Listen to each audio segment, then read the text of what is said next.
في فيديو النهاردة هنتكلم عن أكلات التضخيم، لأن بناء العضلات مش بيحصل في الجيم بس، بيحصل في المطبخ الأول.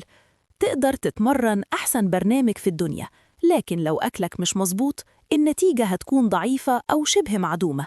التضخيم الحقيقي محتاج أكلات توفر سعرات كفاية، وبروتين عالي الجودة، وكربوهيدرات صحية، ودهون مفيدة تدعم الهرمونات. وخلينا نبدأ بأهم أكلات التضخيم.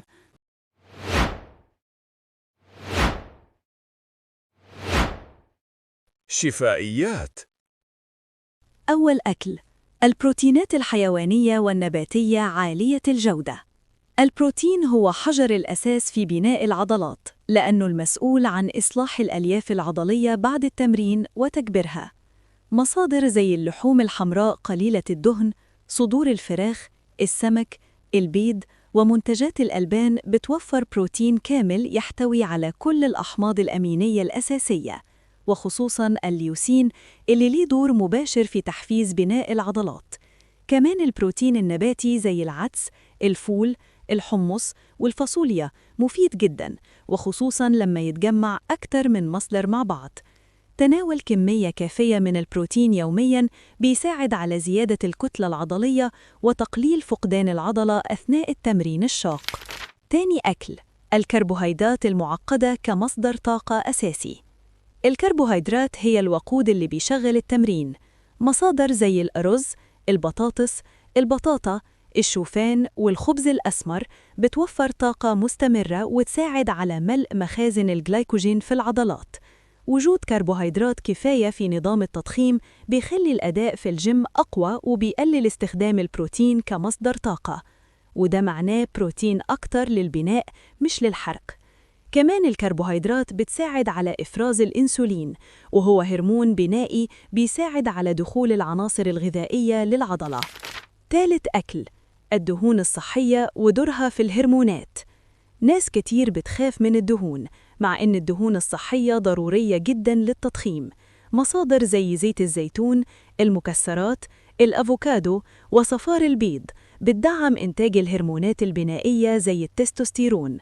نقص الدهون الصحية في الأكل ممكن يبطئ النمو العضلي ويقلل القوة والطاقة. المهم إن الدهون تكون باعتدال ومن مصادر طبيعية، لأن الدهون مش عدو. العدو هو الإفراط في الدهون المصنعة والمقلية. رابع أكل: منتجات الألبان ودورها في التعافي والنمو. اللبن، الزبادي والجبنة مصادر ممتازة للبروتين والكالسيوم وفيتامين دي. منتجات الألبان بتوفر بروتين سريع وبطيء الامتصاص مع بعض، وده بيساعد على تغذية العضلة لفترة أطول. كمان الكالسيوم وفيتامين دي بيدعموا صحة العظام، وده مهم جداً مع الأوزان التقيلة. تناول الألبان بانتظام بيساعد على التعافي وتقليل خطر الإصابات أثناء التضخيم.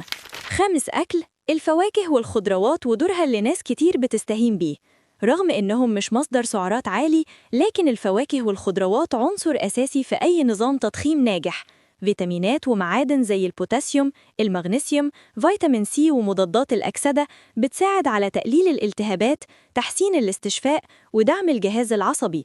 الموز مثلاً مصدر سريع للطاقة والبوتاسيوم، والسبانخ والبروكلي بيدعموا صحة العضلات والمفاصل. تضخيم من غير خضار وفاكهة غالباً بيؤدي لإرهاق وضعف أداء على المدى الطويل. الخلاصة: أكلات التضخيم مش معناها أكل عشوائي أو دهون زيادة. التضخيم الصح معناه أكل ذكي، بروتين كفاية، كربوهيدرات معقدة، دهون صحية، ألبان وخضار وفاكهة. لما توازن العناصر دي مع تمرين مظبوط ونوم كافي، جسمك هيبني عضلة حقيقية وقوة ثابتة. التضخيم مش سباق، هو أسلوب حياة. ولو عايز تعرف إزاي ترتب وجباتك أو أفضل أكلات تضخيم رخيصة ومتوفرة، ما تنساش تشترك في القناة وتفعل الجرس علشان يوصلك كل جديد.